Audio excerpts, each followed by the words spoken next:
Ok. Bom, boa tarde a todos. Sejam todos bem-vindos aqui à nossa aula em EAD, né? De Direito Empresarial e Legislação Societária.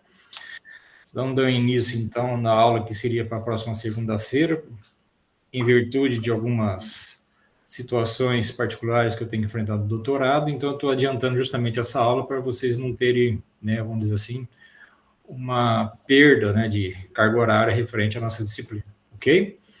Então, estou iniciando hoje com vocês, né, retomando, na verdade, que nós já havíamos conversado essa semana, na segunda-feira, quando nós fizemos a apresentação da nossa disciplina, né, e que, nesse primeiro momento, a gente está trabalhando com vocês uma parte geral da própria ciência jurídica com vocês, né, dando ênfase justamente no entendimento do que é direito para vocês, para depois, em outros momentos, a gente trabalhar um pouco mais especificamente dentro da área que vocês, né, escolheram dentro do nosso curso, né, de Ciências Contábeis em si.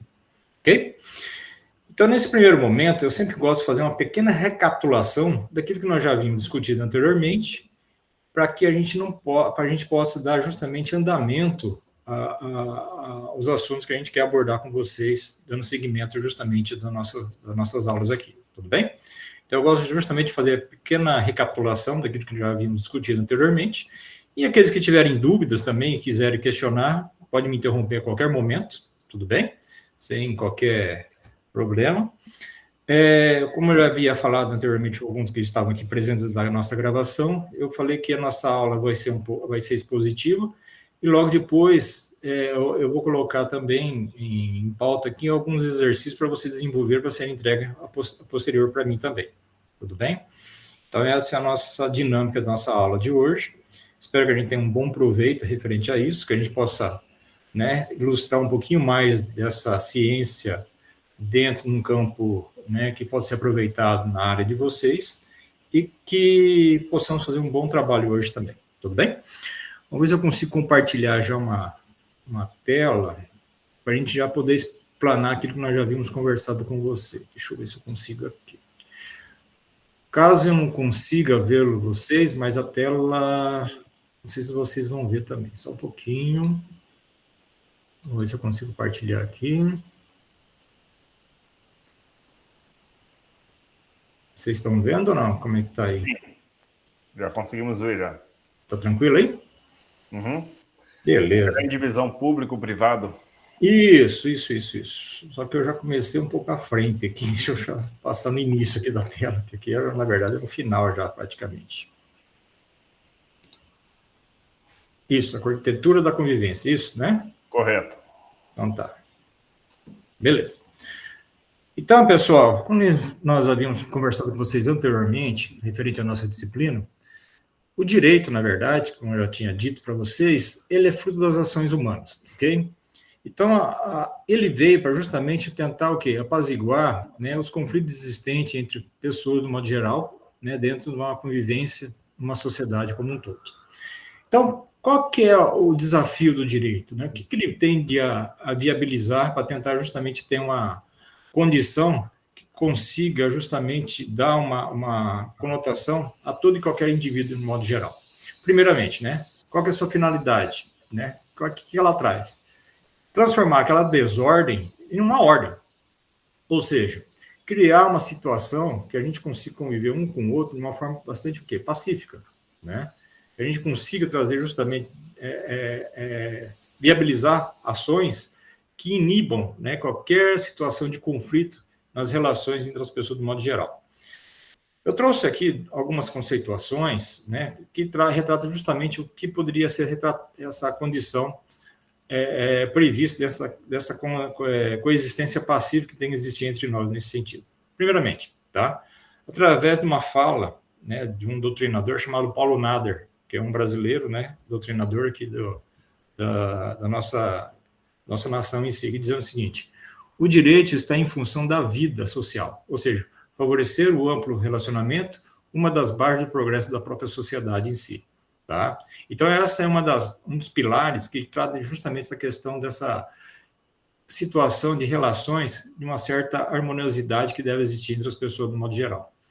Uma outra configuração que traz justamente essa ideia é de um outro doutrinador chamado João Batista Nunes Coelho, também dizendo o seguinte: promover os alicerces da convivência pacífica, manter a ordem e coordenar o quê? Os interesses individuais e coletivos. Quer dizer, dá uma conotação de certa passividade também, né, de uma maneira bastante ordenada referente a isso, tá? Então, o direito é um instrumento de pacificação social imposto pela própria sociedade a si mesma. Então, ela foi criada para moldar justamente o quê? As formas de relações que deve existir um indivíduo para com o outro nesse sentido, ok? Então, a primeira ideia, né, fundamentada, né, do direito propriamente dito. Tendo isso, então, falado, tá? Nós temos que entender o seguinte, né? O direito está envolvido dentro da ética e de uma certa técnica também, tá? Então, na formação da própria palavra, que eu já falei anteriormente para vocês, que deve derivar de duas palavrinhas básicas, directum ou dirigere, que eu falei anteriormente, aquilo determina aquilo que seria o reto, né? O que seria o quê? O correto dessa formação dessa palavra. Ou seja, o direito tem como uma determinação que é buscar sempre o que é o justo para cada um de nós, tá? Seja ele no cunho moral, ou seja ele como cunho da própria ciência em si, tá? Aí vem aquela situação, direito como justo, né? Designa o certo do errado, ou seja, ele tem uma busca, ele tem uma orientação moral referente a essa situação, tá? Já o direito como ciência, então ele vai estudar, ele vai interpretar, né? E sistematizar também o quê? As normas voltadas à área em si. Ou seja, ele vai criar mecanismos normativos para viabilizar também o quê? Uma forma de conduta a cada um de nós nesse sentido, tá? Então, o direito como ciência, ele estuda, interpreta e sistematiza as normas do direito. Ou seja, ele tem uma dogmática jurídica que visa justamente essa determinação prevista dentro da sua formação em si, ok? Numa outra condição que nós temos que enxergar, que é só qual que seria essa base de conhecimento, né, visando justamente a formação dessa ciência em si. Então, a disciplina, então, ele vai tentar fornecer, então, uma visão, então, bastante ampla, né, e necessária para navegar no universo do jurídico também, tá? Então, ele vai dar base, ele vai dar conceituações que visam justamente o entendimento dessa ciência jurídica de modo geral, né? Dentro dessa condição, então, existem algumas situações que são aplicáveis referente às suas determinações. Por exemplo, o direito através das suas fundamentações e conceitos científicos, isso está dentro dessa base, né? A compreensão através de uma visão ampla do próprio sistema, também está dentro dessa base. O que pode ser derivado referente a isso, através do direito positivado, ou seja, o direito como norma, que eu já falei para vocês, tendo as várias ramificações do direito. Aí vem a base do direito civil, a base do direito penal, a base do direito constitucional, e etc, etc. Quer dizer, tudo isso, né, existe dentro de uma base conceitual, que vem o quê? Dentro da própria formação dessa ciência jurídica, nós conhecemos como direito propriamente dito, tá? Não se preocupe, porque esse material depois eu vou fornecer também para vocês, também terem para o estudo de vocês depois, posteriormente. Eu vou fornecer lá através do CIGA depois, ok? Então, isso aí também vocês vão ter no material de vocês. Então, esse direito aplicado, então, existem todas essas noções fundamentais, né, e conceituais da base jurídica e científica da própria ciência jurídica, de modo geral, tá? Tudo isso nós já falamos anteriormente com vocês, tá, pessoal? E aí, dentro dessa questão, dessas bases fundamentais, como falei para vocês anteriormente também, surgiram alguns pensadores, né, que deram justamente ênfase a essa formação em si, né? Como falei para vocês, o direito ele vem para justamente o quê? Tentar apaziguar toda e qualquer forma de relação existente, né, entre os indivíduos de modo geral. E com o passar do tempo, com a questão evolutiva da própria sociedade em si, tá? Nós percebemos que foi necessário, então, fazer um estudo um pouco mais detalhado referente a essa ciência que foram surgindo justamente dentro dessas relações entre as pessoas, de modo geral, tá? Para tentar justamente analisar e apaziguar os conflitos que podem existir entre as formas de relações entre as pessoas, de modo geral. E aí nós destacamos duas duas grandes teorias que eu falei anteriormente com vocês também na aula anterior, né? A teoria do direito natural e a tal da teoria do direito positivo, né? Direito natural, também conhecido do jus naturalismo, ou seja, é a essência do próprio direito em si, quer dizer, é a alma do direito, tá? Então, o que o direito busca dentro da sua formação? O que o direito tem, né, dentro da alma do qual ela busca referente a seus objetivos de modo geral. Nesse sentido, então, o direito como direito natural, ele busca sempre um ideal, ou seja, o ideal de justiça. Tá? Como falei para vocês, a própria palavra direito, né, ele busca dentro de uma situação, né, de um caminho sempre reto, ou seja, um caminho que seria o correto, de modo geral. Né? Não vias tortuosas, mas sim um caminho único que busca justamente essa condição prevista dentro da própria ciência em si. Então, ele é inerente, né, à própria natureza humana. Né? Ele, então, se torna o quê? Atemporal. Tá? Ele está a qualquer momento assim, previsto dentro desse universo da própria ciência em si. Tá? Então, ele existe independentemente da própria vontade de quem? Do próprio Estado, que o qual impõe certas regrinhas básicas para a gente poder cumprir nesse sentido. Tá certo? Então, ele está acima dessa condição prevista pela imposição humana, vamos dizer assim. Então, o direito natural, ou o justnaturalismo, né, é a essência do direito, ou seja, buscar aquilo que é justo, aquilo que é correto a cada um de nós. Só que eu já falei para vocês também na aula anterior que isso é um campo bastante o quê? Bastante abstrato, vamos dizer assim, né? Por quê? Porque está dentro do nosso imaginário, não está no algo que a gente tem isso como, vamos dizer assim, como uma situação alinhada a cada um de nós como indivíduos em si. Por quê? Porque cada um de nós pensamos de uma forma diferenciada um do outro. Então, viabilizar essa essência, né, essa condição que está acima dessa previsão, né, do próprio Estado em si, né, foi necessário, então, criar algo que transferisse do campo abstrato ao caso concreto, no caso, através das normas, ou seja, através de uma nova teoria chamada direito positivo ou justpositivismo, né, que trata justamente nessa situação, que seria o quê? A norma escrita. Né? O que é a norma escrita? Nada mais é um conjunto de regras, né, vigentes de um determinado país, dentro do momento histórico ao qual ele convive naquela situação, né, feito através do quê? Através do Estado.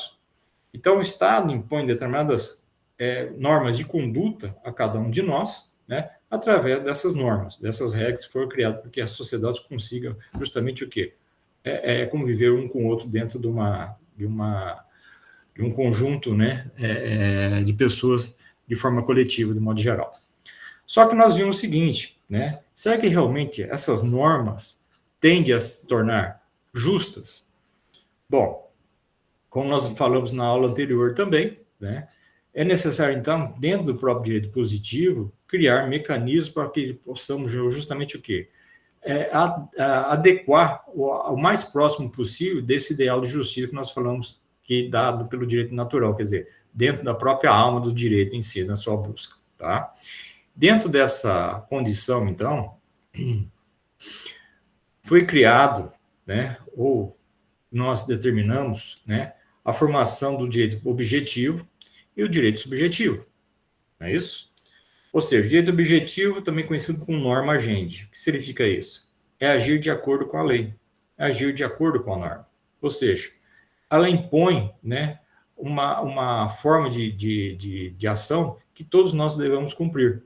Ou seja, caso a gente não venha a cumprir, vai sofrer o quê? Uma consequência prevista por essa própria norma também.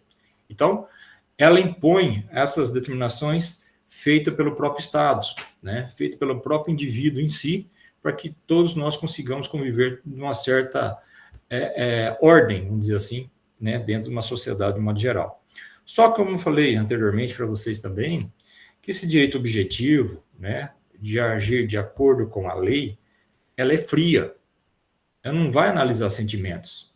Então, nessa concepção, né, é muito pouco provável também que ela atinja justamente o quê? A condição de se ela tornar o quê? Justa. Né? Lógico, ela é a base para tudo. Mas será que ela realmente é justa? para poder justamente configurar, né, uma proximidade, né, referente a essa questão do ideal de justiça, dentro do próprio direito positivo também foi criada uma nova regrinha, né, uma nova teoria, também conhecida como direito subjetivo, ou faculdade de agir ou facultas agente. Quer dizer, você poder analisar todas as circunstâncias que provocam o ato em si do sujeito, né? Que pode ser analisado justamente aquele ato, principalmente um ato delituoso provocado pelo indivíduo, se é aplicável uma determinada situação ou outra. Como falei anteriormente para vocês também, só para a gente poder repetir aquilo, né, da historinha das estudantes lá, não é isso? Ao elas cometerem, né, ou sofreram, vamos dizer assim, né, aquele atentado, né, de violência, né, e etc, etc. Ao narrar a narrativa delas ao delegado, né, elas foram presas. Mas será que realmente isso foi feito uma configuração de justiça frente ao fato ao qual elas narraram? Aí que está a questão, né? Pela condição normativa, ou seja, através do direito objetivo, o delegado agiu com certa condição, né? Por quê? Porque ele agiu de acordo com a lei, né? O que diz a lei naquele momento? Bom, se a pessoa cometeu um ato, né, de matar alguém, que corresponde ao homicídio, né, existe uma correspondência legal, né, uma consequência legal para isso, que seria o quê? A sua prisão. Então, nessa condição, o delegado agiu de acordo com a lei, né? Não, vocês estão presos. Agora, será que a condição que é da previsibilidade, né, de busca do ideal de justiça, será que foi feita? E aí que está a questão. Para poder configurar essa determinação, né, prevista pela própria ciência em si, é necessário você o quê? Analisar todos os fatores que levaram à prática daquele ato, ou seja, analisar através da visão do direito subjetivo. Então, o direito subjetivo dá justamente o quê? Essa base, né, de você tanto poder atenuar uma possível punição ao transgressor, como também o quê? Uma possível situação, né, de agravar também a punição a esse agressor. Não é verdade? Então, tudo isso vai depender justamente do quê? Do levantamento dos fatos, né? Do inquérito que vai ser aberto para poder analisar aquele fator que trouxe, né, a condição delituosa provocada pelos estudantes em si. Por quê? Em princípio, como eu falei anteriormente, elas foram sequestradas, elas foram violentadas, e vai saber o que elas poderiam sofrer, né, futuramente ainda, posteriormente a esses atos ainda. Então, ao momento que elas conseguiram poder se livrar daquela situação, foi justamente o quê? Né? Através do ato, né, criminoso do homicídio. Porém, né, aí vocês podem indagar, mas esse homicídio provocado por elas foi em legítima defesa, de repente? Né? Para isso, analisar o quê? Todos os fatores, ou seja, também tem que analisar o outro lado também, né, dos fatos. Tem que ver a vida pregressa de cada um desses atores que estão envolvidos justamente nessas cenas aí, não é isso? Tem que ver, né, a vida pregressa, né, do miliante que cometeu as atrocidades contra elas, nesse sentido também, ou vice-versa também, elas também tem que ser levantado também a vida delas também, nesse sentido, como falei para vocês, para tentar justamente dar o máximo possível de proximidade daquela situação aos quais eles vivenciaram naquele momento. Então, quem determina não só a base, que é o direito como norma, mas também o quê? O direito subjetivo, tá? O direito também que vai analisar todas as circunstâncias que redundaram na prática desse ato delituoso também, para dar justamente o quê? A maior proximidade possível do que a gente busca referente como ciência, ou seja, como ciência jurídica, seria o quê? Né? O ideal de justiça. Tudo bem? Alguma dúvida aí, pessoal? Pode questionar, tá? Se eu estou adiantando muito rápido, mas como falei para vocês, só estou tentando, né, só deixar vocês a mais a par novamente, daqueles que presenciaram as aulas e aqueles que não estão entrando então, ok? Então, essa é uma das dinâmicas, né, que nós apresentamos para vocês referente à formação dessas teorias do direito de modo geral. Bom, então, além do direito objetivo, como norma de agir, né, e o direito subjetivo como faculdade de agir também, tá? Nós temos uma outra configuração que eu queria começar com vocês, então, chamado elementos do direito. Tá? Então, elementos do direito, ele é uma condição, né, da própria formação dessa ciência também, que é formada por uma base, né, ou melhor, de um tripé, né, de instrumentos que o direito utiliza para tentar justamente o quê? Dar uma construção dessa ciência voltado para os indivíduos do modo geral. Tá? Então, na verdade, quando eu falo elementos do direito, ele é uma base sedimentar da formação dessa ciência também. Então, além das teorias que nós acabamos de mostrar para vocês, existem elementos formadores também, que consistem justamente o quê? Numa alicerce da formação dessa própria ciência. Então, um dos primeiros elementos que justamente consiste nessa formação são chamados os sujeitos. Tá? E os sujeitos nada mais são, né? Nós designamos como pessoas. E aí nós temos que dividir essas pessoas em duas espécies, tá? As chamadas pessoas naturais, também conhecidas como pessoas físicas, e as pessoas jurídicas, tá? O que são pessoas naturais ou pessoas físicas? Conforme está o quadro aí para vocês, né? Estou dizendo lá, é um indivíduo humano, né? Dotado de personalidade civil. Então, é um indivíduo, é o ser, né? É a pessoa em si, tá? Nós, como seres pensantes, nesse caso aqui, tá? Dotado de personalidade civil. O que seria essa personalidade civil? Nada mais é que uma pessoa que tem direitos e deveres a serem apresentados perante a própria a ciência jurídica em si, tá? Então, a partir do momento que a pessoa atinge a sua condição como ser humano, quando é que ele atinge essa condição? Só vou exemplificar de uma maneira bastante rápida para vocês aqui.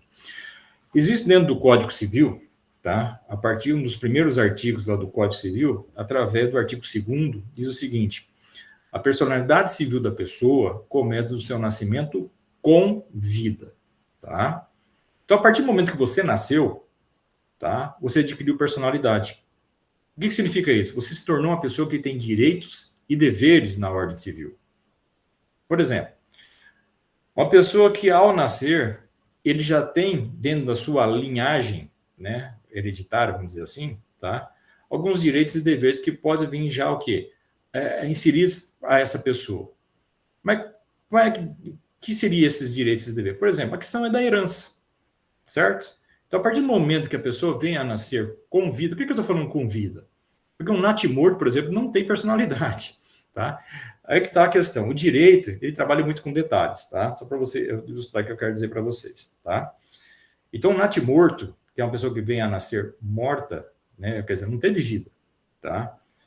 Ela não tem personalidade civil. Então, a personalidade só tem a partir do momento que a pessoa vem a nascer com vida. Aí existe um detalhe seguinte. Lá diz o seguinte, só para eu vou ilustrar o que é o artigo 2º para vocês. Diz o seguinte: a personalidade civil da pessoa começa do nascimento com vida. Tá? Vocês não têm a lei aqui agora, mas eu estou falando para vocês e pode acreditar que está na lei isso, tá? Mas a lei põe a salvo, desde a concepção, os direitos do nascituro. Bom, o que é isso, professor? Tá? Isso não vai ser cobrado de vocês, mas eu estou falando isso para vocês entenderem a condição da pessoa civil. Tá? O que seria esse nascituro? Tá? Nascituro nada mais é que o feto. Tá? Então, a partir do momento que a pessoa, né, a mãe, vamos dizer assim, está grávida, tá? E o marido, por exemplo, sofreu um acidente e ela ficou viúva desse indivíduo. Tá? Independentemente da estado civil, né, aliás, da condição civil do casamento dessa pessoa, se vai ser separação total, comunhão universal ou parcial de bens, tá? O regime de casamento que foi adotado, tá? O herdeiro tem direitos e deveres referente a essa herança, certo? Então, a partir do momento que ela vem a nascer com vida, ele já tem essa condição. Mas a mulher ainda não teve a criança ainda, né? Não teve o bebê ainda. O que acontece? Uma vez que ela estando grávida, e foi comprovada essa gravidez partindo desse indivíduo que veio a falecer, vamos dizer assim, tá? O nascituro, no caso o feto, já vai ter o quê? Uma expectativa de direitos e deveres. Ou seja, num caso de um processo de inventário, por exemplo, se vocês entenderem, tá? Uma vez comunicado isso ao Poder Judiciário, através da representação do juiz, vamos dizer assim, tá? O juiz vai pedir o quê? A suspensão do processo. Uma vez suspenso esse processo, aguarde-se que essa criança venha ou não nascer com vida. Uma vez que ela venha nascer com vida, toda a questão hereditária, ela tem o quê? Né? É repassado principalmente a esse descendente. Porque na linha de questão hereditária, existe toda uma ordem preferencial, para vocês entenderem. Primeiro são os descendentes, não havendo descendente, vai para os ascendentes, e não havendo ascendente, nós chamamos de colaterais. Quem seriam os descendentes? Primeiro são os filhos, depois os netos, depois os bisnetos, tataranetos e assim por diante. Não havendo algum desses, né, na linha de descendência, aí passa que, né, passamos a ordem preferencial para quem? Os chamados ascendentes. Quem são os ascendentes? Os pais, os avós, bisavós e os que tiver aí para cima, certo? Então essa é a linha preferencial. Agora, se não tiver nem descendente e nem ascendente, passa, nós chamamos de colaterais. Quem são os colaterais? Os irmãos, os sobrinhos, os tios, os primos. Então, essa é a condição preferencial na ordem da herança, vamos dizer assim. Então, o indivíduo que, né, mesmo que ele venha a falecer, mas ele deixou, né, pelo menos alguém na linha sucessória, principalmente os descendentes, mesmo que a mulher ainda não tenha ganhado, é aguardado justamente o quê? Né? Que essa criança, que esse feto venha nascer com vida. Uma vez que ele venha nascer com vida, ele adquire o quê? Personalidade civil. Uma vez ele tenha personalidade, ele se torna um sujeito que tem direitos e deveres. Entenderam, então? Então ele possa, independentemente do tipo de regime que possa constituir o cônjuge nesse sentido, ele passa a ser um dos herdeiros preferenciais na linha sucessória desse patrimônio depois. Ok?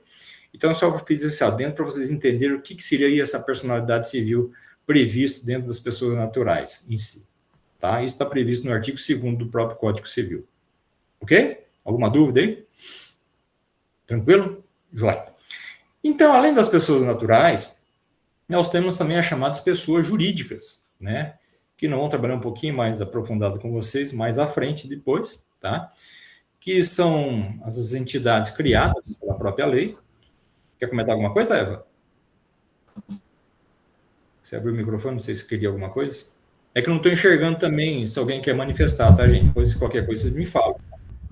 Eu não consigo, porque uma vez está exposto aqui, eu não consigo saber se tem alguma coisa no chat, ou tem alguma manifestação. Não sei se qualquer coisa, vocês me falam oralmente aqui. Beleza. Então, essas pessoas jurídicas, né, são essas entidades criadas pela própria lei, tá?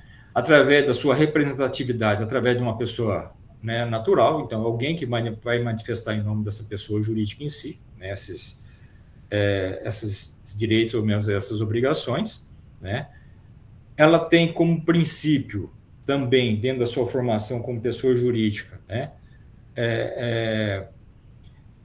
vamos dizer assim, uma finalidade, um objetivo, ou seja, toda e qualquer pessoa jurídica tem dentro dos seus propósitos, né, o alcance, seja de uma finalidade, seja no fim de progressão social, seja de progressão financeira, seja o que for, né, patrimonial e assim por diante, tá? E também tem que ter o reconhecimento da lei, através do registro do seu ato constitutivo. O que seria esse ato constitutivo? Seja na esfera né, da área privada, do direito, né, através do registro do seu ato constitutivo. O que é esse ato constitutivo? Pode ser tanto um contrato social, quanto também o quê? Um estatuto social dessa pessoa jurídica, certo? Então, essa é a configuração, né, como característica de uma pessoa jurídica em si. Mas isso eu vou deixar um pouco mais à frente para a gente poder discutir um pouco mais aprofundado sobre essa área depois com vocês aqui, tá? Só para vocês entenderem que o sujeito ela divide-se nessas duas espécies, seja através de uma pessoa natural ou seja através de uma pessoa jurídica em si, ok? Então, essa é a primeira condição prevista dentro do sujeito. E outro detalhe. Tanto as pessoas naturais quanto as pessoas jurídicas, elas podem atuar tanto como sujeitos, né, ativos, quanto sujeitos passivos de uma ação jurídica. Aí eu questiono vocês, tá? Agora deixa eu falar um pouquinho para vocês também poderem manifestar aqui, né, na nossa aula de hoje. O que vocês entendem ser um sujeito ativo? O que é um sujeito passivo para vocês? Juridicamente falando, tá, gente? Não pensa de outra forma, não, tá?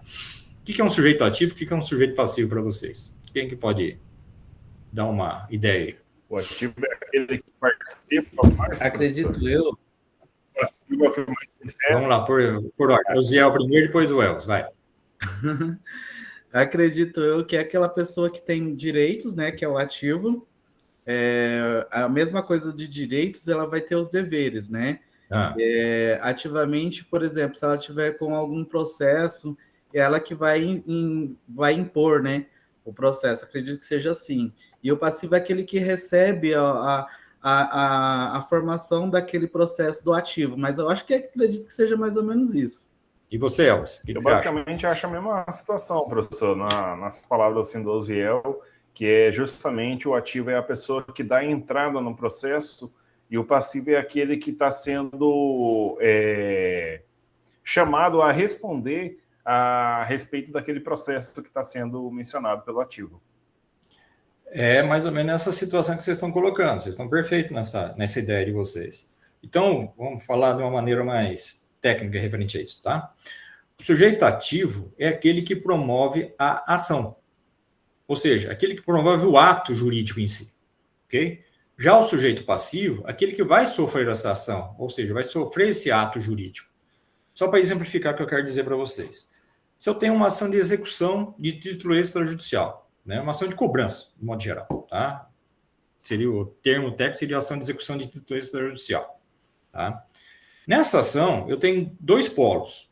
Um que está no polo ativo dessa ação e outro que vai estar no polo passivo dessa ação. Quem está no polo ativo dessa ação? Primeiramente, é o autor dessa ação.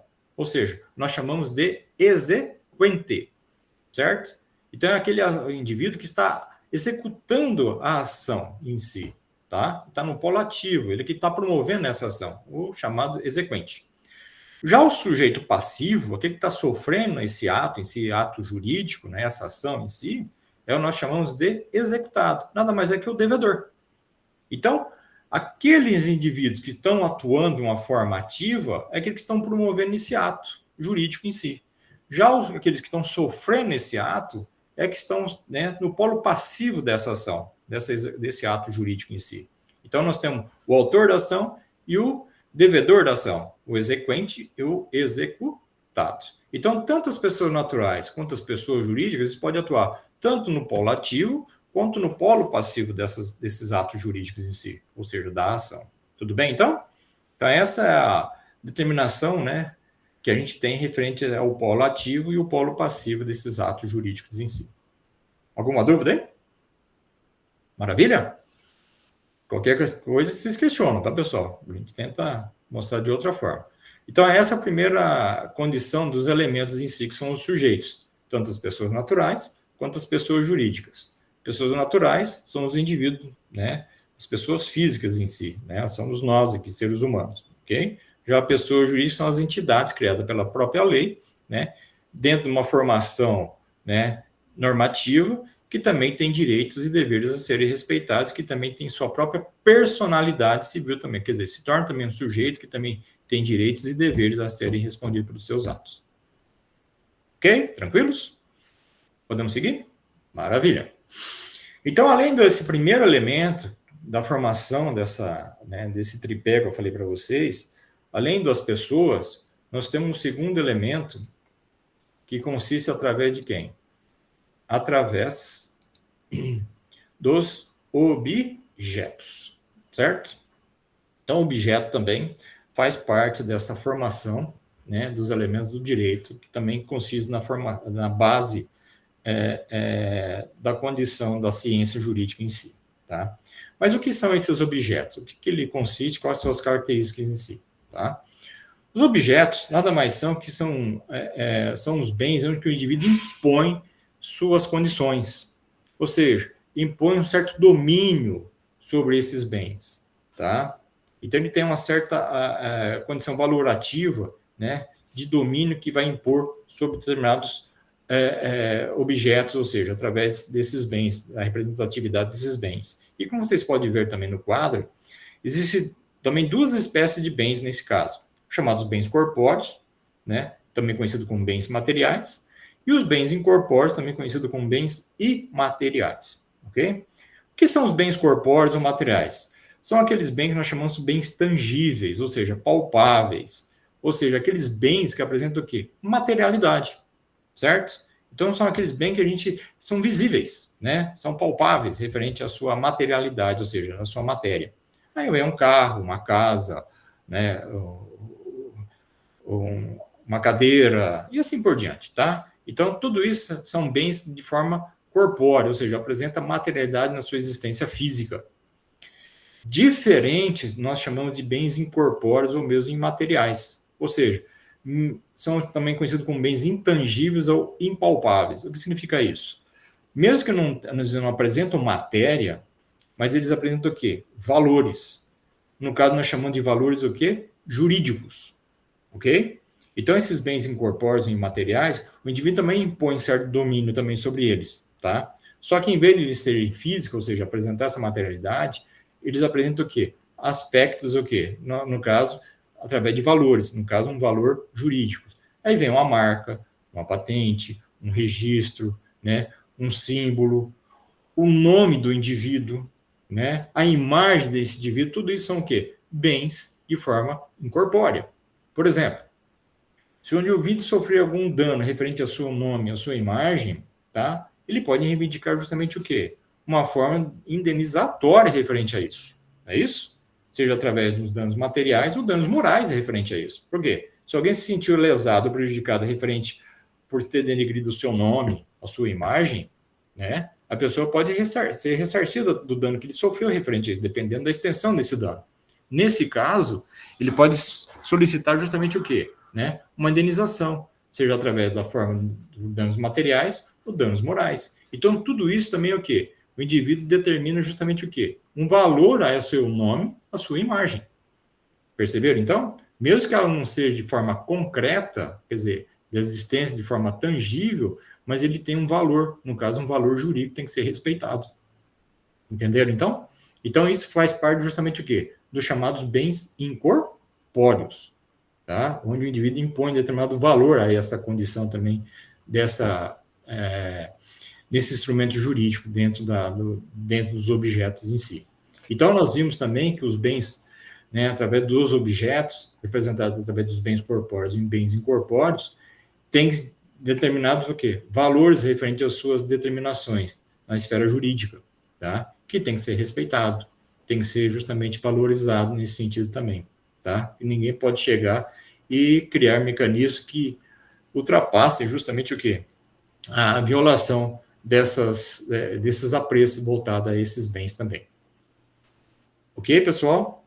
Então, nós já vimos, então, dentro dos elementos, essas duas configurações, seja através das pessoas ou seja através dos bens. E no final, né, desses elementos, que consiste justamente a formação da sua consistência desse tripé, que eu falei para vocês, nós temos também os chamados formas de relações jurídicas, tá? Então, a relação jurídica também faz parte desses elementos do direito. Mas o que vincula, né, o que trata essas relações jurídicas? Bom, ele vai tratar justamente as relações que podem existir do sujeito para com outro sujeito e o sujeito para com o objeto. Então, a relação jurídica, ele confere, então, a formalização dos atos que vinculam o sujeito para com um sujeito, né, as relações entre o sujeito de modo geral, e as relações do sujeito sobre o objeto. Por exemplo, uma relação do sujeito para com o sujeito, uma relação matrimonial, tá? Que envolve justamente quem? Dois indivíduos, tá? Hoje em dia está até aumentando esse número de indivíduos na relação conjugal, né? Hoje tem os trisais da vida, eu não sei nem como isso funciona, mas legalmente falando, é relação entre os dois sujeitos, né? Essa situação ficou meio complicado, né? Então eu não sei como é que isso legalmente está instaurado ainda, se está dentro da previsão legal ou não, mas no meu ver ainda não, tá? Até onde eu sei também, não ouvi falar nada de aceitação da poligamia aqui. Então, e só nos países do Oriente Médio, por exemplo, e aqueles que têm muita condição de fazer isso ainda, né? Geralmente aqueles aros meio malucos lá que tem isso. Porque tem isso daqui, né? Tem um cache aí, vai lá e pega o meu poder é maior do que a lei, então eu mando. Pois é, né? Lá ainda tem a questão da troca da mulher pelo camelo, então não sei se isso tá, né? É uma prevalência da ordem deles lá, mas para nós aqui, ainda mais na ordem costumeira deles, né? Não na ordem legalista, vamos dizer assim, tá? Então, justamente essa relação matrimonial que nós temos aqui dentro do nosso ordenamento jurídico, que se envolve o quê? 2 indivíduos, né? Entre pessoas que têm justamente essa conotação matrimonial em si, tá? Então, é a relação entre sujeitos de modo geral. E existe também a relação jurídica do sujeito para com o objeto, né? Como eu falei agora há pouco, o sujeito, ele tem um certo domínio sobre determinado bem, né? E esse bem pode determinar a sua previsão legal referente. Por exemplo, vamos pensar o seguinte, vocês estão na Unemate, né? Vamos refletir um pouquinho em sala de aula lá dentro. Uma vez que vocês estão na Unemate, vocês estão, por exemplo, sentados na carteira que cada um de vocês tem a sua carteira lá, certo? Tem a sua cadeira na qual vocês estão devidamente situados lá dentro, né? Aí eu pergunto para vocês, que tipo de relação vocês têm com a carteira de vocês? Vocês já pensaram nisso ou não? Não, né? Por exemplo, o Elvis já foi e catou meu lugar lá perto do ar-condicionado. Ah, é? Para com esse negócio de catar esse lugar, rapaz. Você tá ressentido até hoje, Uziel. Né, querido? Não, professor, porque a gente que é homem geralmente é mais calorento, né? Então, no semestre anterior eu estava sentado na parede ao lado da porta e aí a questão de ventilação não chegava muito até lá. E quando o pessoal estava perto do ar-condicionado, sentia frio, eu estava com calor lá. Esse semestre eu mudei. Eu sentei mais próximo do ar-condicionado, e aí, no caso, deu essa situação aí que o Zé tá falando que eu tô roubando o lugar dele. Então, mas aí que eu quero que chegar nesse seara, nesse campo, dessa discórdia entre vocês. É um ponto polêmico o ar-condicionado em sala de aula. Eu sei como é que é isso. Eu também, às vezes, eu brigo com uma turma também que eles querem desligar, e eu falei, meu Deus do céu, gente. Nem fala sobre isso, porque teve uma discussão aí, eu acabei quase apanhando na sala por causa disso. Sério, Eva? Você entrou no seara da discussão desse ar-condicionado também, né? Não chegar no denominador comum, não? Porque eu fiz um comentário lá, arrumei inimigos. Não, arrumei inimigos ainda. Se tivesse com frio, saísse da sala, a pessoa falou, sai você. Ainda bem que essa entrevista não foi na aula de direito, né? Pra gente entrar. Pois é, podia ser na sua, era pra gente já julgar, fazer um julgamento aí. Seria uma situação interessante. Cariano, que nem Vivenciar isso na prática. Engraçado que nem foi para ofender. Eu fiz uma brincadeira e acabei ofendendo. Meu Deus do céu. Não deixa chegar tudo esse ponto, não, gente. Professor, você ouviu mais ou menos a situação, como é que foi na última discussão na sua sala, né? Na sua aula, então. Pois é. Vocês estão levando muito ferro e fogo já agora, então. Pois é, a vida é tão tranquila. Mas uma hora que na aula do professor Mário quiseram aumentar para cima de 24 lá e falou, não, vocês estão doidos? O professor Mário teve que intervir, ué. Não, foi bem nessa hora mesmo. Tem que ter um conciliador numa hora dessa, né? Não uma pessoa que vai criar mais situação de... Você foi lá e falou que não era para mexer mais, pronto. É isso aí. Né? Os que sentem frio sentam no meio, onde não pega o vento, sei lá, em algum lugar que não pega, né? É meio complicado essa questão das temperaturas mesmo. Eu muitas vezes também eu me sinto, assim, ao invés de eu criar a harmoniosidade, às vezes eu também crio uma certa discórdia, também, porque muitas vezes eu gosto de uma coisa um pouco mais fria e o pessoal gosta, não aguenta, professor, não sei o quê. Eu falei, meu Deus do céu, como é que vai ser as aulas aqui? Então é meio complicado, ainda mais que a gente fica em pé, né? Fica agitado, fica para lá e para cá, então a gente sempre está calorado. Não, e essa época do ano também não tem muito o que fazer, não, você tá doido? É verdade, é meio complicado. Mas eu tento, viu, Eva, conciliar as coisas, tá, Eva? Não fico criando muito inimizade não com ninguém, não. Tento tentar viabilizar as coisas para todo mundo. Não, mas não é inimizade, não. É só uma brincadeira. Depois eu converso, eu levo um bombom e converso com elas. Vamos criar casa para de porcaria, né? Então, a gente tem que estar sempre bem um com o outro aí. Mas aí, o que vocês acham referente a isso que eu acabei de falar? O que é essa relação, né? Aliás, eu estou falando de uma relação de forma jurídica, tá, gente? Que vocês têm com a carteira de vocês. Uma coisa bem simples, assim. Por exemplo, vocês são dono da carteira? Não. A gente só utiliza ela. Aí que está a questão, né? Quem que é proprietário dessa carteira? A instituição. Isso. Então, a instituição, né? Ela é a proprietária da carteira. Quer dizer, uma vez que vocês estão sentados, mesmo que vocês trocarem de carteira entre os dois aí, não dá o direito a vocês de levar essa carteira para casa. Não. Certo? Por quê? Porque a carteira é da instituição. O que vocês têm em relação a essa carteira, então, já que é a carteira da instituição? Zelo? Zelo, o que mais? Não, mas algo assim mais jurídica, vamos dizer assim, além de manter ela, lógico, tem que ter esse cuidado. Em vez de vocês ser proprietário, vocês são o quê? Utilizadores. Gente, toma posse, pelo menos por um tempo, né, da carteira, porque a gente vai estar lá o semestre inteiro, então a gente toma posse dela até o próximo semestre. Só que assim, se for ver, vamos dizer assim, é um empréstimo ali que ela está me emprestando para aquele momento. Do dia, porque ela pode estar mudando de local e você só utiliza a posição aonde você quer sentar.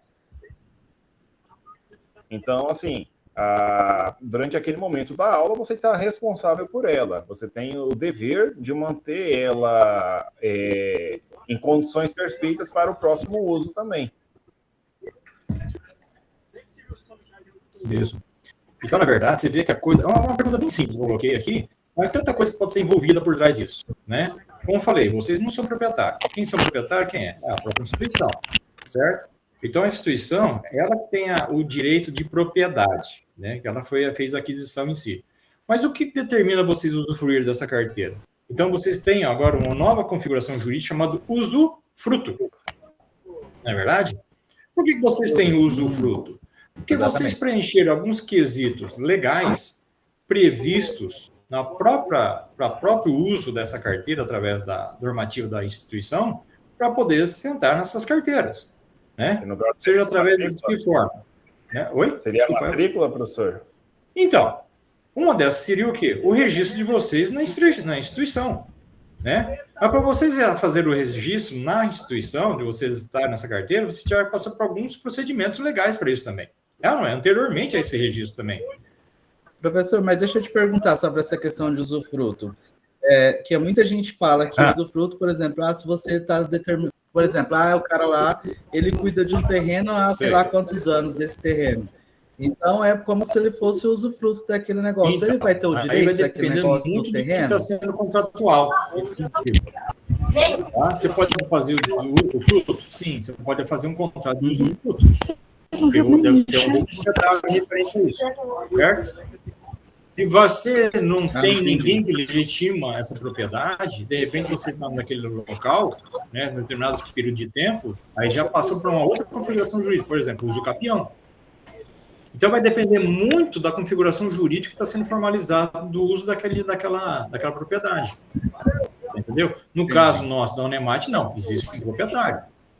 Existe regra para você fazer a devida ocupação daquele espaço que vocês estão usufruindo.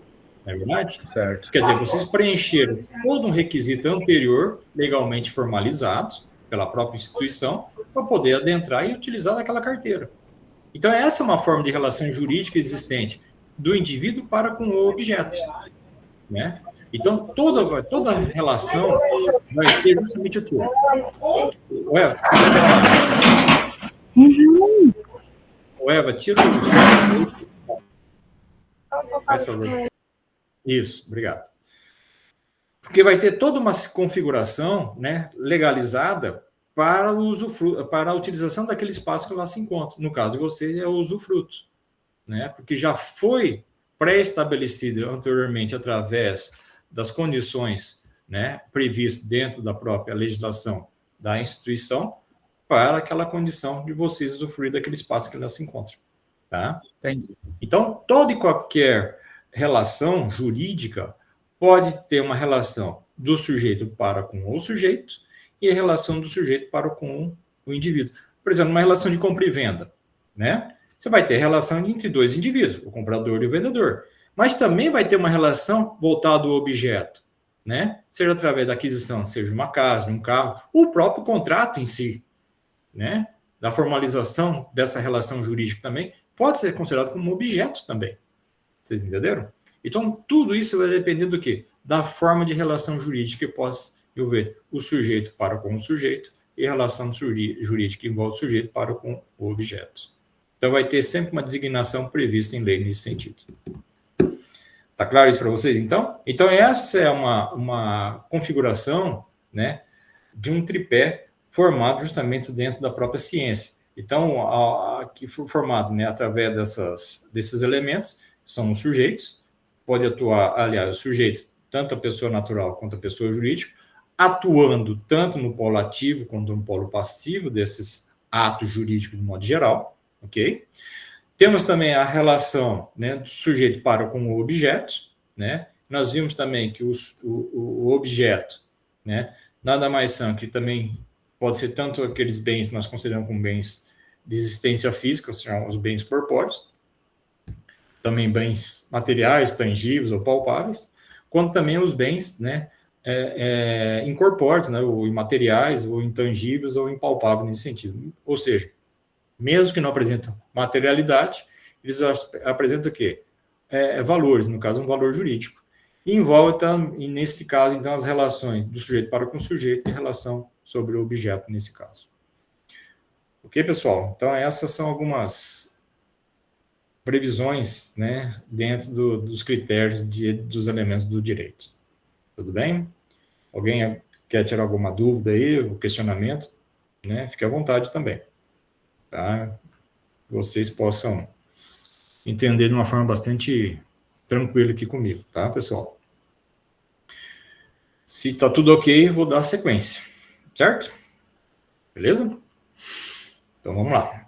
Então, além desses elementos, né, que envolvem justamente esses 3 elementos, né, sujeito, objeto e relação jurídica, nós vamos passar para um outro assunto aqui agora com vocês, que eu vou retratar justamente o quê?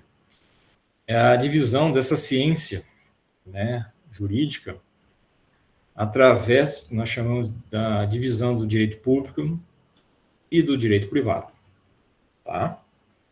Então, dentro da corrente doutrinária do direito, tá, ela vai dividir em uma classificação, vamos dizer assim, né, em 2 campos, tá? O direito público e o direito privado, tá?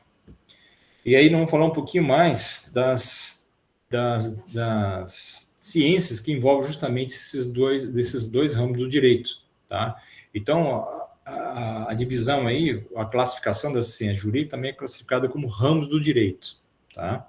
Então, o direito é ramificado em duas grandes áreas, o direito público e o direito privado. O que você retrata o direito público? Bom, ele retrata justamente o foco, né, dela, justamente seria o quê? O Estado, né, e seus interesses. Então, ele vai envolver tanto a relação do Estado para com o indivíduo, tá, a relação dos Estados entre si, tá, e todo o ordenamento que envolve justamente essa condição prevista dentro do âmbito público. Já no âmbito privado, tá, ele vai trabalhar justamente o quê? Entre os particulares, de modo geral, né, e os seus interesses nesse sentido, tá? Então, dentro dessa dicotomia, vamos dizer assim, dessa divisão, tá, dessas 2 grandes áreas, nós vamos ter que dividir, então, o direito público em 2 situações também, ainda, né, em outra divisão. O chamado, o direito internacional, tá, e o direito nacional. O que é direito internacional? São aquelas regras jurídicas existentes fora do território nacional, tá? Então, são normas externas, tá? São normas internacionais, criadas pelo próprio direito em si, tá? Então, estão envolvidos fora do território nacional. Já no âmbito público, existem também outras normas de caráter interno, nós chamamos de direito nacional, certo? Que também envolve justamente essa divisão também dentro do direito público. Então, no próximo quadro aqui, que eu vou passar para vocês, já dá justamente esse mapa, né, do direito público, né? Então, no direito público, né, internacional, nós temos também uma outra divisão entre elas, tá? O direito público e internacional e o direito internacional privado também, tá? E já no âmbito nacional, nós também temos outra divisão, o direito público e o direito privado também, tá? Então, seja nas duas áreas, seja de ordem externa ou interna, nós temos a divisão desses dois grupos, o chamado direito internacional público e o direito internacional privado. Já no âmbito nacional, nós também temos uma divisão entre elas, o direito público e o direito privado, ok? Então, essa é a primeira divisão, né, que nós encontramos referente ao direito em si, né, seja de âmbito público ou âmbito privado. Bom, vamos falar primeiro sobre o direito internacional com vocês aqui, tá? O que retrata o direito internacional? Bom, como falei para vocês, ele divide-se em duas grandes áreas, tá? O direito internacional público e o direito internacional privado. O que retrata o direito internacional? Primeiramente, vamos falar sobre o direito internacional público, né, voltado à área externa da nossa legislação em si. Então, o que retrata o direito internacional público? Bom, ele vai envolver a relação do sujeito para com o Estado, tá? E a relação do Estado para com o Estado também. E mais seus organismos internacionais. Quer dizer, todas as formas de relações de caráter externo, ou seja, está envolvido normas de caráter fora do nosso território nacional, eu estou retratando sobre normas internacionais. E dentre as quais, dessas normas internacionais, eu estou tratando principalmente do direito internacional público, que envolve justamente a relação do indivíduo para com o Estado. Por exemplo, um indivíduo, vamos supor que ele comete alguma irregularidade em um país afora, tá? Então, um brasileiro que cometeu uma irregularidade lá nos Estados Unidos. Nesse sentido, se ele não for cumprir a pena lá nos Estados Unidos, quer dizer, ele adentrou irregularmente lá nos Estados Unidos, vamos dizer assim, tá? Se ele não for cumprir a pena no próprio local no qual ele cometeu essa irregularidade, o que está previsto para acontecer com ele, caso ele não venha cumprir a pena no próprio local? O que vocês acham? Eu acho que ele vai ser deportado e vai ser julgado aqui no Brasil. É isso aí a questão. Uma vez que ele não esteja cumprindo essa pena no local da infração, ele vai ser convidado a quê? A sofrer a sua deportação. Ou seja, né, ele vai ter que sair daquele país. Ou seja, ele vai ser expulso. Vocês estão entendendo? Quem regulamenta esse tipo, né, de ação é o chamado direito internacional público. Tá? Então, a previsão legal para poder justamente convidar esse sujeito a sair daquele país para voltar ao seu país de origem, existe a previsão legal dada pela regra do direito internacional público. Ou seja, ele é mandado, manifestado, ele sai de lá. Né? Então, essa é uma das configurações que envolve o sujeito para com o Estado. Uma outra situação, por exemplo... Deixa eu só tirar uma dúvida antes, professor. Pode falar. Nesse caso aí, a comunicação entre a entidade do outro país para com a do país de origem do indivíduo seria o consulado? Seria o consulado. Ou até, às vezes, para chegar à embaixada também. Mas geralmente é o consulado, que é a entidade mais próxima referente a isso. Tá? Então, muitas vezes, se tem referente a determinação legal, se passa pelo próprio consulado para ele poder ter que sair, nesse sentido aí. Tá? Mas eu ia falar uma outra situação, né, que pode envolver também esse tipo de ato em si. Vamos supor que uma determinada figura pública, né, uma pessoa, né, vamos supor, um representante de um determinado estado, ele comete algumas irregularidades naquele seu país de origem, né, e de repente ele começa a ser perseguido, ou não quer sofrer alguma sanção, algo assim do gênero. De repente ele pode pleitear a sua estadia em outro país, né? Quem determina isso também é o direito nacional público também. Por exemplo, um asilo político. Vocês estão entendendo? Então, dentro dessa configuração legal, também previsto, está dentro do quê? Do âmbito do direito internacional público. Então, envolve também o sujeito para com o Estado também. Certo? As relações de Estados entre si. Por exemplo, as relações diplomáticas entre esses países, de modo geral. Quem regulamenta? Direito internacional público. Certo? O reconhecimento de territórios, o espaço aéreo, o limite marítimo, quem determina são as regras ditadas pelo direito internacional público. Tá vendo? Então existem essas normas, né, de caráter internacionais que visam justamente o quê? Né? Regulamentar esses tipos de atos previstos dentro da dinâmica do direito internacional. Só para configurar o que eu quero dizer, alguns anos atrás, né, acho que foi na década de 70, ou no começo de 80, por exemplo, existia a configuração de você fazer a devida ocupação no continente antártico, né, aqui na Antártica, assim, né? Então, existiam algumas determinações legais, tipo, fazer ocupação sem exploração econômica, só para fim de pesquisa, né? Começaram a delimitar algumas fins de uso para a ocupação daquele continente, né? Para que não fizesse a degradação, né? A exploração de forma fora dos limites legais, aquela questão toda. Quem ditou essas regras foi o direito internacional público. Tanto que o Brasil também é signatário também referente a essas regras, tanto que a gente tem uma ocupação também no continente antártico, também de uma determinada área lá também. Então o Brasil sucumbiu também às determinações legais para fazer a devida ocupação, né, lá no continente antártico. Quem delimitou essas regras, quem determinou o seu ordenamento, foi o direito internacional público. Então, são algumas características que envolvem esse tipo de regras. Perceberam, então? Então, tudo isso é voltado sempre dentro do quê? Do caráter internacional. Tudo bem? Então, essas são algumas configurações que eu queria dizer sobre esse tipo de relação, né, de âmbito internacional dentro dessa previsão legal. Já no âmbito do direito internacional privado, também são regras internacionais. Ok? Agora, o que configura, o que caracteriza esse tipo de regras? Bom, ele vai envolver uma outra condição prevista dentro dessa normativa. Por exemplo, as relações de interesse que tem um particular em outro país. Por exemplo, as multinacionais, através do seu comércio externo, certo? Então, as regrinhas que são vinculadas a essa determinação legal são vinculadas dentro do direito internacional privado. Então, muitas vezes, a questão da exportação de nossos produtos estão vinculados justamente dentro das regras internacionais de caráter privado. Perceberam, então? Uma outra condição prevista dentro dessa característica dessas regras internacionais privadas, nós chamamos de conflito de leis no espaço. Tá? Conflito de leis no espaço. O que significa isso? Vamos pensar da seguinte forma. Uma multinacional, por exemplo, vamos pegar a Volkswagen, certo? A Volkswagen é uma multinacional que tem espalhado suas filiais pelo mundo afora, seus produtos aí, dos seus carros, certo? Uma vez, vamos pensar assim, a sua sede fica onde? Qual que é a sede da Volkswagen? Se eu não me engano, ela é alemã, né? Isso.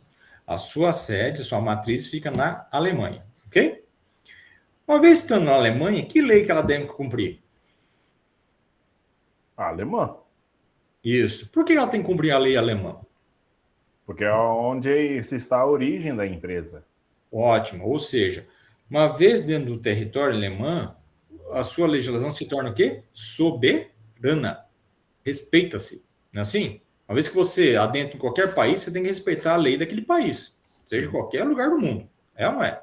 Uma vez ela é reconhecida pela comunidade internacional, certo? Então, uma vez estando a Alemanha sendo um país soberano, né, a sua legislação é soberana dentro do seu próprio território, ok? Mas eu falei o seguinte, a Volkswagen é uma multinacional, certo? Então, ela tem espalhado filiais do mundo afora aí. Vamos supor que ela venha ao Brasil, quer dizer, ela tem uma filial nossa aqui no nosso país, certo? Uhum. Uma vez adentrado no nosso país, que lei que ela tem que obedecer? A brasileira. Por quê? Porque está aqui dentro do território brasileiro. Uma vez estando no nosso território, ela se torna o quê? Dependente.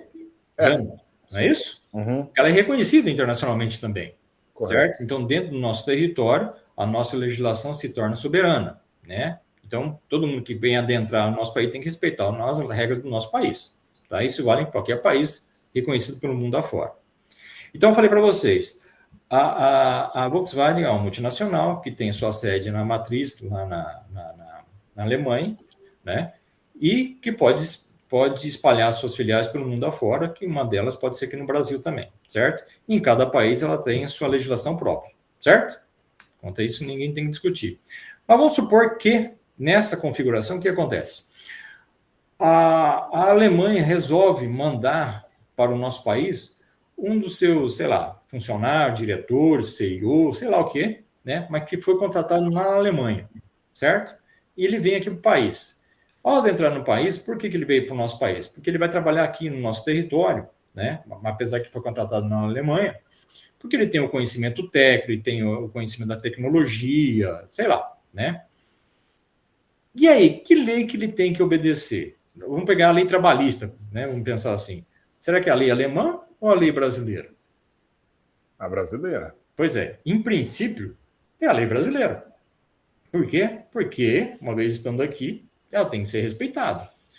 Só que isso é a regra, certo? Essa é a regra. Agora, em toda regra pode haver o quê? Exceção. Tá?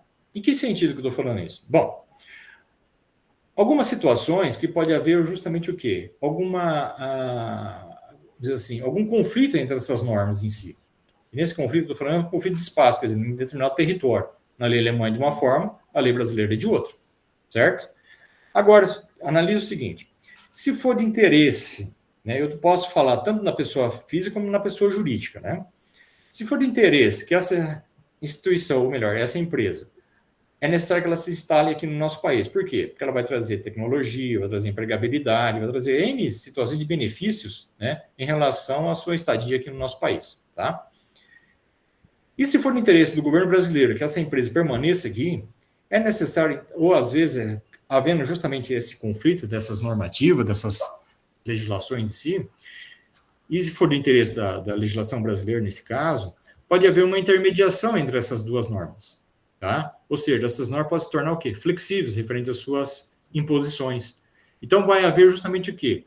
Uma adequação, tanto da lei alemã, da lei brasileira, aqui dentro do nosso território, através da arbitrariedade, ou seja, da conciliação, através do direito internacional privado, depois, entre essas duas legislações, para fazer uma devida adequação necessária para se instalar, seja a empresa ou um indivíduo que aqui possa se encontrar também nesse território. Quem faz essa regulamentação, quem vai fazer a análise e a discussão sobre isso, quem é? É o chamado direito internacional privado. Estão entendendo, então? Então, em alguns aspectos, não quer dizer que isso é usual, tá? Mas por meio de exceções, por exemplo, isso pode ocorrer. E quem vai fazer a devida regulamentação para isso é o chamado direito internacional privado. Uma pergunta, professor. Não. Nesse caso, as empresas que vão atuar dessa forma, fazer transferência de funcionários entre países, sim, essas adequações já são transmitidas anterior a essa transferência, sim, correto? Sim, tem que ser feita antes, porque já tem que ter uma previsão legal e também para poder justamente se adequarem para isso, porque não adianta chegar de último momento e como é que você vai, né? Uhum. Isso já tem que ser discutido anteriormente mesmo para poder se instalar ou mesmo para poder trazer, seja a empresa ou o próprio indivíduo aqui nesse caso. Porque tem alguns casos de pessoas que saem daqui do Brasil para poder trabalhar em outros países e já vão contratados pela empresa.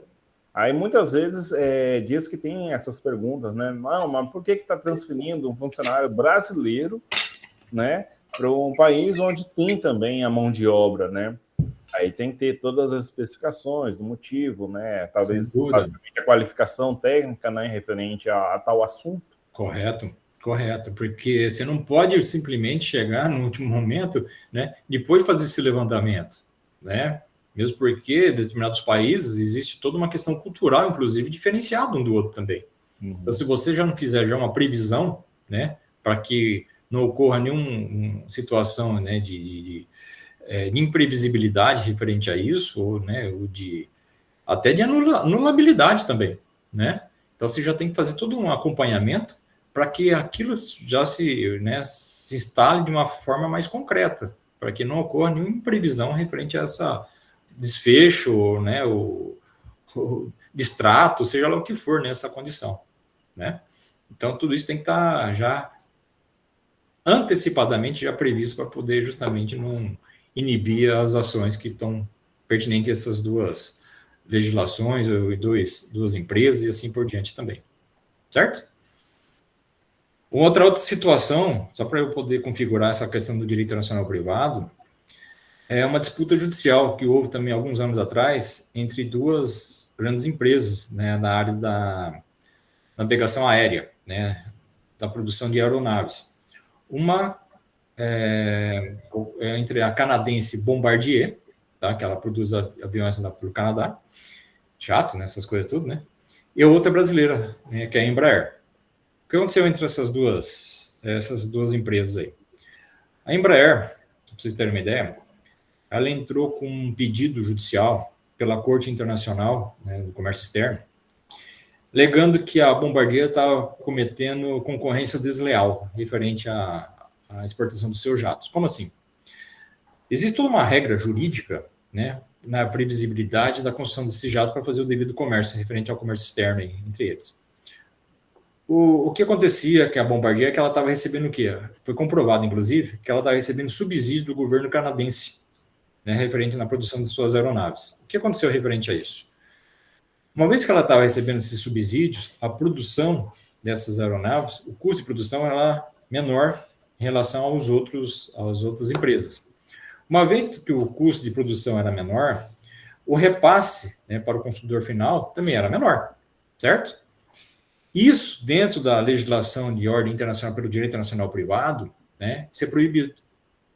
Então, foi constatado justamente essa previsibilidade, né, dentro da construção das aeronaves na empresa canadense, né, de forma proibitiva pelas regras pelo direito internacional privado. E a Corte Internacional do Direito Internacional Privado determinou, caso a Bombardier não se adequasse com as devidas regras previstas dentro do comércio externo, por exemplo, tá, ela poderia ficar o quê? Impedida de fazer o comércio externo referente aos seus produtos nesse sentido. Então, foi um ganho pela empresa brasileira em relação à Bombardier nesse sentido. Quer dizer, ela tem que voltar a se adequar dentro das regras determinadas pelo direito internacional privado para fazer o comércio de seus aeronaves. Caso contrário, ela poderia ficar totalmente impedida da venda de seus produtos nesse sentido. Aí, nesse caso, então, professor, existe, no caso, então, ali um limite mínimo e um limite máximo de valores a serem aplicados nos produtos? Então, existe toda uma configuração jurídica para isso, né, que é ditada pelas regras internacionais. Então, independe, né, do próprio regra doméstica do nosso, né, de cada país. Se esses países não se adequarem, né, com as condutas das regras internacionais, eles muitas vezes vão poder não usufruir ou então expandir seu comércio pelo mundo afora. Você entendeu? Porque existem regras que têm que ser cumpridas por todas as condições, né, referentes a essas normas internacionais. Não, é que no caso eu pergunto mais mesmo em relação igual à determinação do presidente americano Donald Trump, a respeito dessas taxações referentes a países e do qual foi mencionado que existem empresas americanas sofrendo a respeito da comercialização de produtos, matérias-primas do Brasil, e aí com isso gerando uma concorrência desleal. Correto. Quer dizer, não quer dizer que... O problema é o seguinte, os Estados Unidos, ele dita mais ou menos as regras internacionais, né? Porque o mundo todo, na verdade, comercializa com ele, né?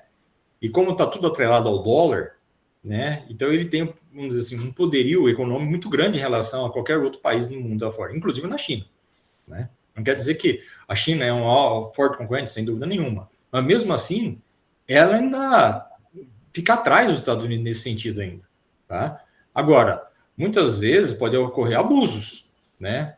Principalmente na questão política, nessa questão econômica dos Estados Unidos em relação aos outros países.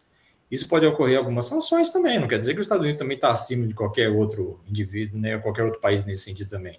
Existem órgãos internacionais que visam justamente a coibir esse tipo de qualquer situação abusiva referente a isso.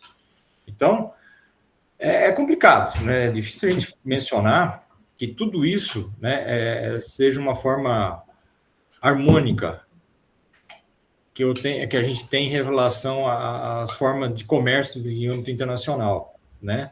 Agora, que é complicado porque os Estados Unidos, que queira que não, tem um poderio muito forte referente a isso, né? Inclusive até nos órgãos internacionais também, né?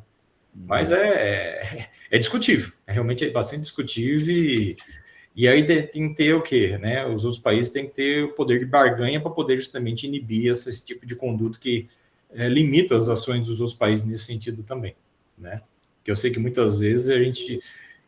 Que nem você pega um órgão, a OMC, por exemplo, né? Se não tiver condições de impor as limitações, é complicado. Então ela perde força, né? É que tá, né? Então, assim vai em qualquer outro órgão de caráter internacional. Você pegar na questão armamentista, a OTAN, por exemplo, é uma outra situação, porque quem mantém esse órgão, né, a maior parte é os americanos através do seu poder econômico também, sabe? Então, existe toda uma questão que tem que ser discutida, né? O que vale para a manutenção desses órgãos, né? Seja através do poderio econômico, político, etc, etc, etc. Então, uma coisa é a teoria, outra é a prática, né? É complicado, né? Teoria, muita coisa funciona. Pois é, na teoria é lindo, maravilhoso, né? Só que a gente vai ver ao vivo e a cores, a coisa começa, já não é tão daquela forma, né? Então é assim mesmo, né? Então, mas a gente está aqui para discutir a parte teórica, né? Depois o que vai ser resolvido na parte prática mesmo é meio... Aí a gente vai adentrar em outros campos também e é um pouco mais complicado, né? Mas a gente está aqui para poder justamente mostrar o todo. Depois a gente pode entrar nos pormenores nesse sentido aí também. Beleza? Então, gente? Beleza. Entendido, então, o que é esse direito internacional, então?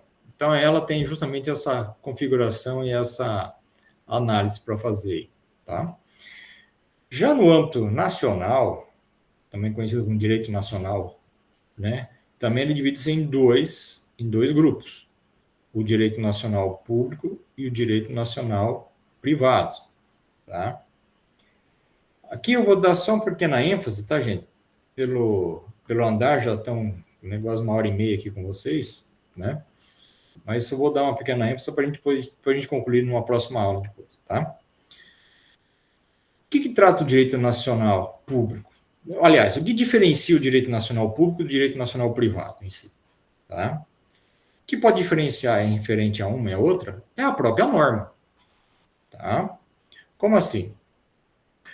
No direito internacional público, tá? A norma tem um caráter próprio, ou seja, tem uma característica própria.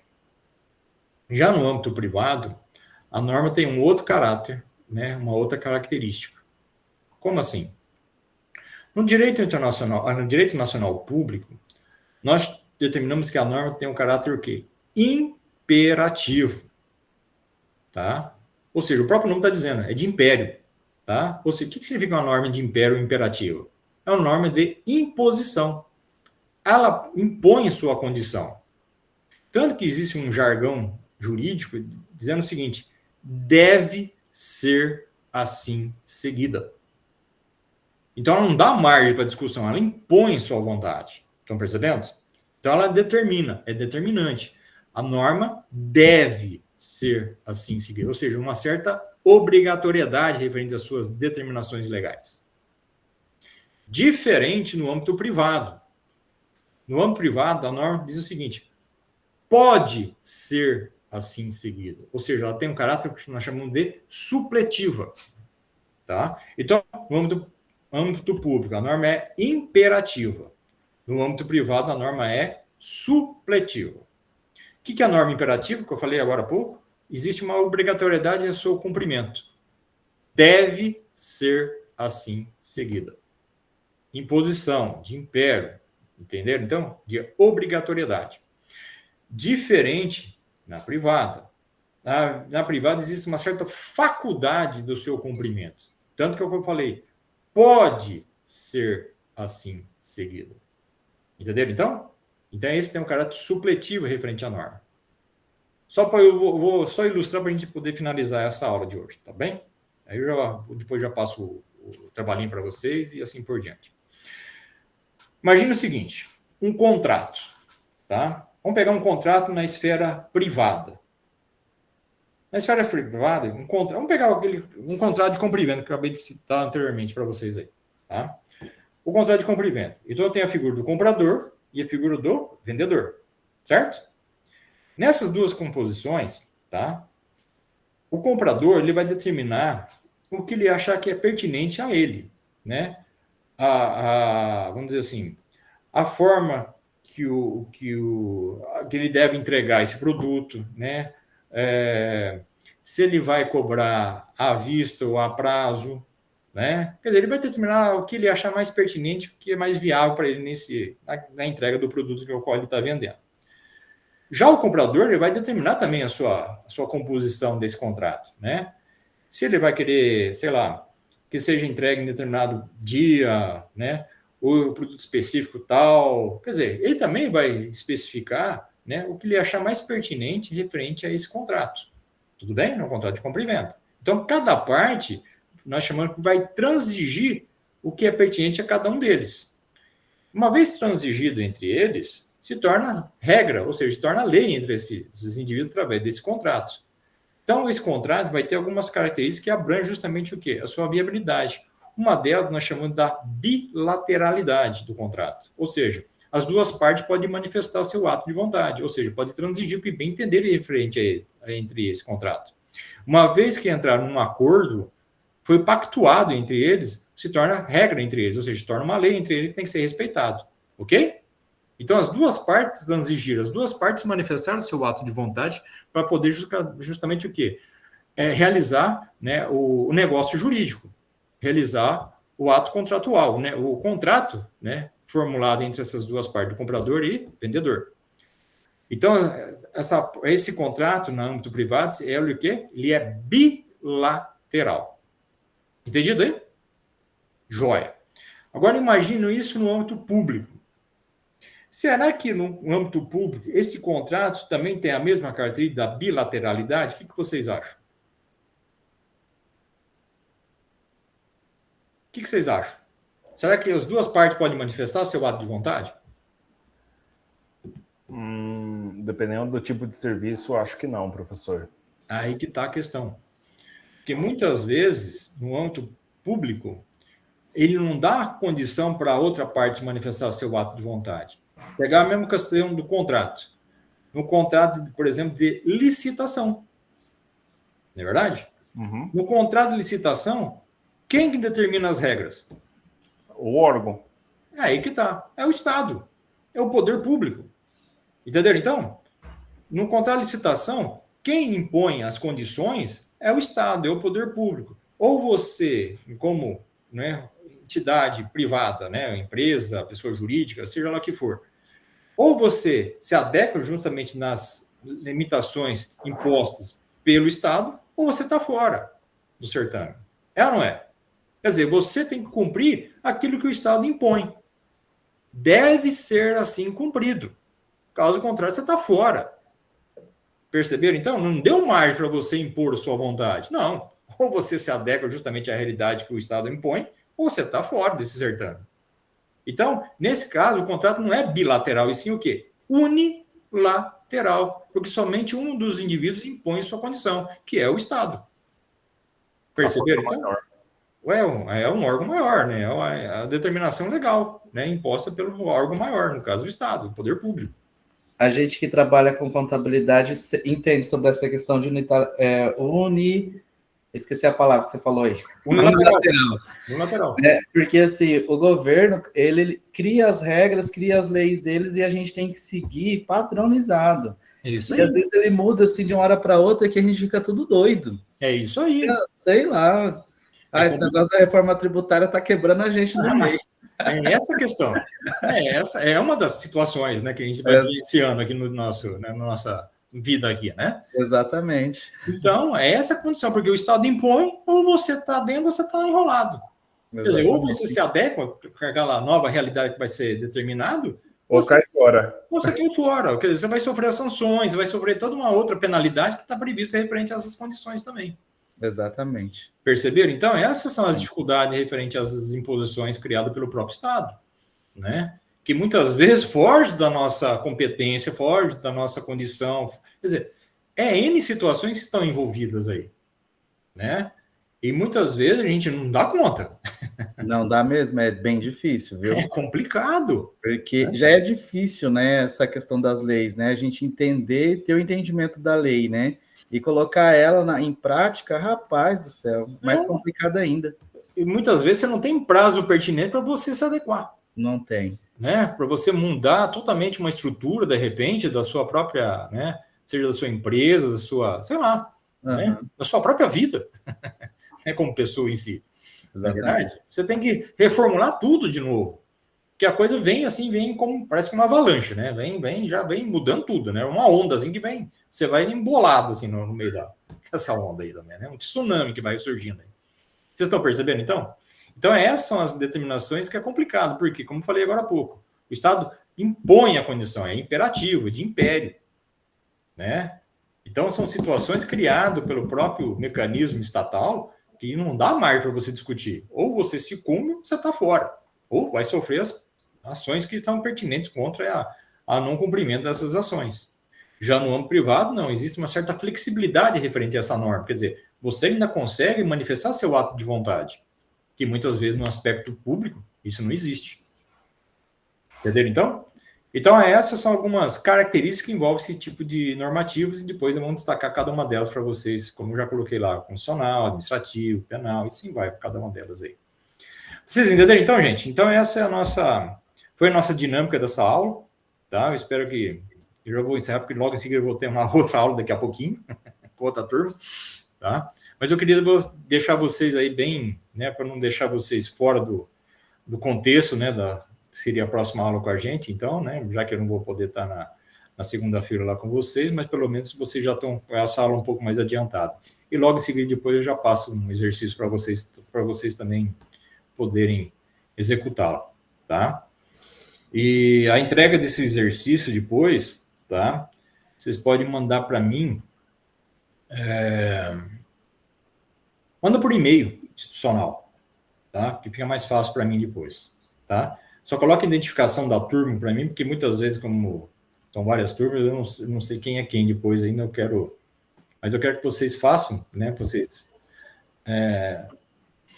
entreguem até na próxima semana, tá? Até no próximo sábado, vamos dizer assim. Então, vocês têm são 5 exercícios só, tá? Mas que vocês possam desenvolver e depois me entregar para mim as respostas. Depois a gente pode até discutir depois esses exercícios em sala de aula depois também. Gente, no mais, alguma dúvida mais que vocês queiram discutir a respeito? Deixa eu pagar o negócio aqui só um pouquinho. Deixa eu ver se eu consigo aqui. Cadê? Deixa eu parar aqui a partilha. Aí. E aí, gente? Alguma dúvida? Algum questionamento que vocês queiram? Estou à disposição. Não, tudo certo, tudo certo. Então, esse material depois eu disponibilizo para vocês também, tá? E aí a gente fica kits aí, pelo menos dessa semana com vocês aí. Perfeito. Tudo bem, gente? Do mais, só quero agradecer a presença de todos, tá? Né? Pelo menos quem apareceu aqui, seja com rosto ou sem rosto também. Mas agradeço a todos aqui, né? Puderam participar. Logo depois eu consigo mandar tudo, até o nosso vídeo aqui e o material que eu quero passar para vocês depois. Mas, da minha parte, está tudo ok. Obrigado. Então, professor, obrigado. Um ótimo semana. Boa tarde para vocês também, um ótimo final de semana e até a próxima, se Deus quiser. Obrigado, meu querido. Um abraço. Obrigado. Tchau, tchau.